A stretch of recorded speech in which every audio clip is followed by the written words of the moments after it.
vamos ao Palácio dos Bandeirantes porque o governador Tarcísio de Freitas faz um balanço dos 100 dias de governo. Vamos acompanhar. Sem parar significa movimento, intensidade, velocidade. É um pouco do que a gente viu nesse período. Muito trabalho, trabalho intenso, trabalho árduo, com velocidade, com paixão, com devotamento. A gente tem visto o empenho de cada um de vocês em realizar entregas, em criar soluções, em criar programas, em criar alternativas. Então eu sou muito grato por isso, e é um trabalho que tem que ter continuidade, e se a gente conseguiu dar uma velocidade nesses 100 primeiros dias, a gente tem que aumentar a velocidade agora. É uma corrida que não é uma maratona, eu diria que os 4 anos são uma corrida de 400 metros, que a gente tem que caminhar num ritmo intenso. Se engana quem pensa que é uma maratona, é uma corrida curta, porque passa muito rápido e a gente tem que correr com muita intensidade esse tempo todo, para que a gente possa realizar, entregar aquilo que nós nos comprometemos, aderência àquilo que foi prometido. Então sempre pense naquilo que nós prometemos, naqueles compromissos que nós realizamos, porque é nessa linha que nós temos que caminhar, sempre buscando o desenvolvimento do nosso Estado, a dignidade das pessoas que precisam de moradia digna, segura, precisam de segurança para andar nas ruas, precisam de um colégio decente para os seus filhos, precisam de um transporte de qualidade, precisam de um sistema de saúde que atenda a sua necessidade, com diálogo com os outros poderes, diálogo com o Parlamento, diálogo com o Judiciário, com o Ministério Público, com o Tribunal de Contas, diálogo com investidores, diálogos com a indústria, com o comércio. E é interessante abrir as portas, porque muitas vezes da iniciativa privada, das forças vivas, daquelas pessoas que estão lá na ponta, sentindo a dor, sentindo o problema, vêm as melhores soluções. O governo tem que ser um instrumento para fazer a diferença. Eu tenho certeza que todos vocês serão instrumentos.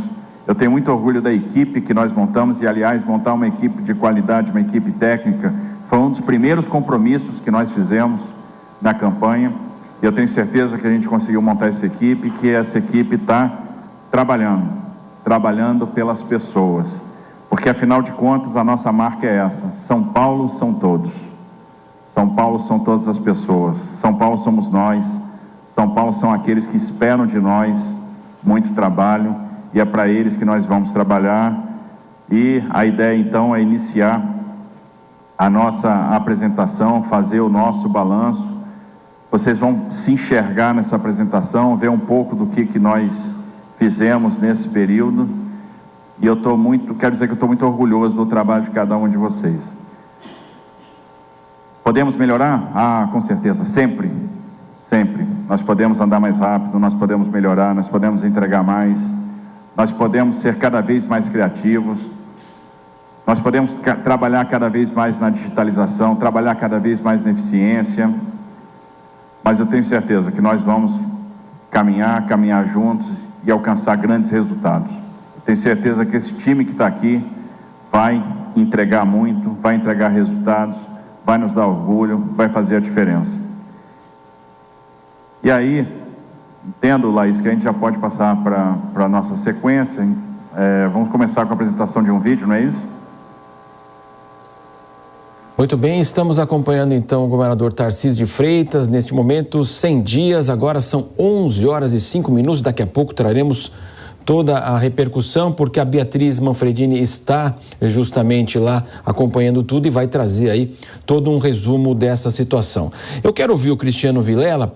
Vamos começar aí primeiro o governador falando, na sequência a gente vai falar a respeito da uma questão que você conhece muito bem, Cristiano, que é a indicação para uma vaga no Supremo Tribunal Federal.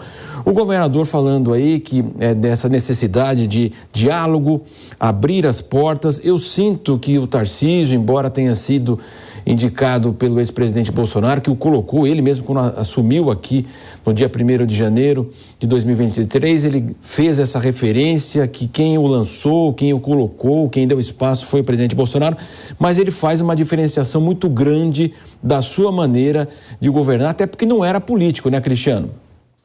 Exatamente.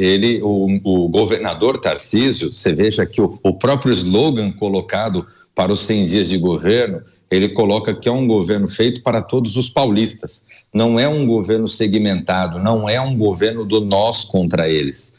O governador Tarcísio fez muita questão de colocar isso. Olha, independente dele ter uma ligação com o ex-presidente Bolsonaro, independente dele ter uma vinculação ideológica, política, partidária, o que é normal, o que faz parte, mas o governo dele é um governo para implementar o seu programa e é um governo para atender o interesse da sociedade paulista. É isso que, por vezes, a gente cobra e acaba criticando o presidente Lula. De muitas vezes acaba fazendo um governo muito enviesado, fazendo um governo dentro de bandeiras muito marcadas para os seus apoiadores e se esquecendo muitas vezes de que o governo federal tem que ser feito para todos os brasileiros, tal como o governo do estado de São Paulo, para todos os paulistas. Cristiano, em relação àquele, nós trouxemos a matéria do Daniel Lian, né, dessa grande, que é uma discussão em torno do Supremo Tribunal Federal, e também até o papel do Supremo foi colocado ali pelas fontes que foram ouvidas pelo Daniel Lian. De fato, será que extrapolou demais? É uma questão jurídica, a Corte Máxima do país politizou demais as suas decisões nos últimos tempos, e agora fica a questão de Cristiano Zanin, que é, de fato, aí o advogado do presidente Lula, atuou, todos o conhecem em relação à Lava Jato. Há alguma implicação de que ele possa ser indicado? Ele é o favorito nessa indicação para substituir Ricardo Lewandowski. Olha, Matos, eu defendo, tal como foi colocado pelo professor Marcelo Figueiredo, eu defendo que, de fato, exista algumas remodelações, alguns ajustes no papel do Supremo Tribunal Federal dentro da estrutura jurídica do país. Eu vejo há muitos anos, eu defendo a questão do mandato para os ministros da Corte. Isso é uma coisa que já existe em diversos países, é o que funciona muito bem. Um mandato que não pode ser um mandato curto, de 4 anos, como é o mandato eletivo, ele tem que ser um mandato longo para que, durante esse período, você possa ter uma certa uniformização jurisprudencial. A construção jurídica, a construção do julgamento, ela é uma construção mais lenta do que a construção do dia a dia do parlamento ou do executivo. Então, eu vejo que o mandato de 12 anos, 10 anos, seria um mandato mais razoável. Outro aspecto importante é que o Supremo se foque especificamente na condição de um tribunal constitucional, de um tribunal que analise temas constitucionais e não fique entrando na análise jurídica de temas cotidianos. Eu entendo que temas cotidianos devam ficar a cargo do STJ, por exemplo, que é um tribunal de abrangência federal, e que esse sim poderia ser a instância máxima do ponto de vista recursal.